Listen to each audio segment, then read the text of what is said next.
Programme को छोड़ो, degree को छोड़ो, फीस जितनी भी है उसको छोड़ो, सबसे कम इनिशियल डिपॉजिट वाली यूनिवर्सिटी ढूंढो, उसमें एडमिशन लो और वहां पे आ जाओ। वहां पे आ जाओगे तो यूनिवर्सिटी को मंथली हम इंस्टॉलमेंट्स में पेमेंट्स कर देंगे और उसके बाद जो है वो हम अपनी डिग्री कंप्लीट कर लेंगे। अब यहाँ पे किसी हद तक ये बात बिल्कुल ठीक है कि यूनिवर्सिटीज अकोमोडेट भी करती हैं, आपको इंस्टॉलमेंट प्लान भी ऑफर कर देती हैं। बट अब राइट नाउ या मेजोरिटी जो है वो अब यूनिवर्सिटीज वहाँ पे फाइनेंस की मामलात में काफ़ी स्ट्रिक्ट दिखाई देती हैं। बहुत सारी यूनिवर्सिटीज के इस तरह के इंसिडेंट्स देखे जा चुके हैं जिसमें अगर आपने अपनी फीस इन टाइम जमा नहीं करवाई तो वो आपका कैश जो है वो विड्रॉ भी कर देती हैं।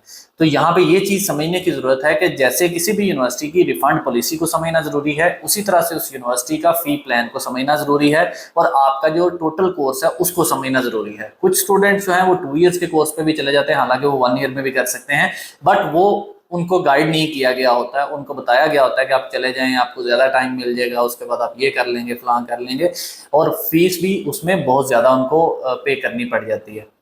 तो ये आपके सामने एक ऐसे ही स्टूडेंट का आपको जो है वो स्क्रीनशॉट्स भी दिखा रहा हूँ, जिसमें आप देख सकते हैं कि एक स्टूडेंट ने पहले तो अपनी जो कोर्स में चले गए, वहाँ पे जाके उन्होंने अपनी ड्यू टाइम में अपनी इंस्टॉलमेंट पहली पे नहीं की। उसके बाद इन्होंने उनको कहा जी मुझे आप जो है वो इंस्टॉलमेंट्स प्लान में कन्वर्ट कर दें इसको मंथली प्लान में।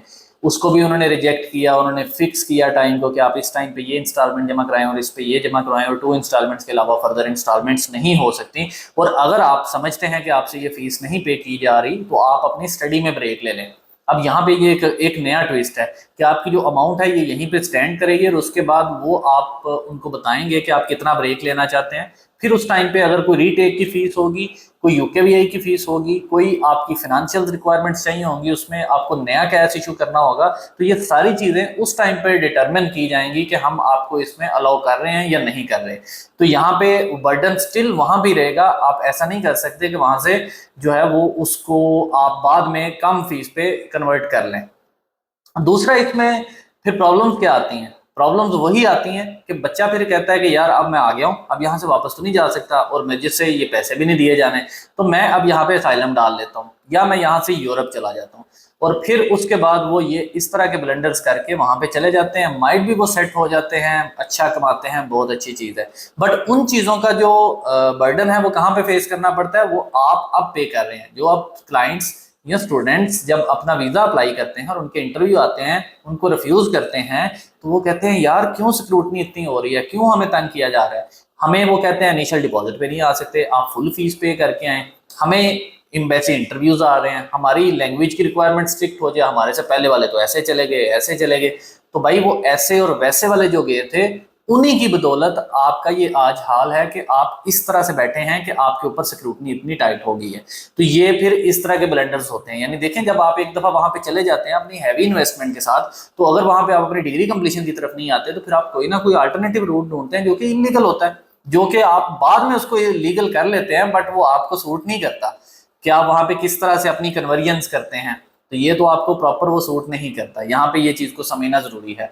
तो इसलिए बड़ी हम्बल सजेशन है कि जब भी आप अपनी सिलेक्शंस कर रहे होते हैं तो आप सारी चीजों को एनालाइज कर लिया करें और फिर उसके बाद अपने डिसीजंस लिया करें। हर यूनिवर्सिटी के फेसबुक पे ग्रुप्स हैं, इंस्टाग्राम पे लोग मिल जाते हैं, इसके अलावा उसके एलुमनाई मिल जाते हैं, यूनिवर्सिटी डायरेक्ट इटसेल्फ सोर्स है, आपका एजेंट डायरेक्ट सोर्स है। तो ये चीजें आप उनसे कंफर्म कर लिया करें कि भाई इसमें ये चीज होगी नहीं होगी, क्लियर करें, माइंड बना के जाएं। कुछ ऐसी यूनिवर्सिटी है जिसमें हम बच्चे को बताते हैं कि भाई जब आप जाओगे ये 2 महीने बाद आपसे इतने पैसे ले लेंगे, कोई रिलैक्सेशन नहीं है, नहीं दोगे तो कैश विड्रॉ हो सकता है। तो बच्चा ज़हनी तौर पे जाता है, तैयार होके पैसे लेके जाता है, पैसे कमाता है, इससे ना उनको कोई गरज होता है ना बाद में एजेंट को कोई गरज होता है। क्यों? क्योंकि देखें आप डायरेक्टली यूनिवर्सिटी की रिस्पॉन्सिबिलिटी बन जाते हैं। तो आपका ये पहला राइट होता है कि आप इन चीजों को लेके जाया करें और इन चीजों को समझ के जाया करें कि हमने क्या करना है। फिर स्टूडेंट्स के अकाउंट सस्पेंड होते हैं, उनकी असाइनमेंट्स जमा नहीं होती, उनकी ब्रेक जो है वो एक्सटेंड होती जाती है, उनको वो टर्म उस अपने टर्म से मिस हो जाते हैं, टर्म्स की फीसें अलहदा पड़ती हैं, वीजा एक्सटेंशन करवानी पड़े उसकी फीस अलहदा से पड़ जाती है। तो ये सारी चीजों को आपको बताने का बार बार मकसद डराना बिल्कुल नहीं होता। बहुत सारे लोग कहते हैं कि यार आप डराते हैं लोगों को।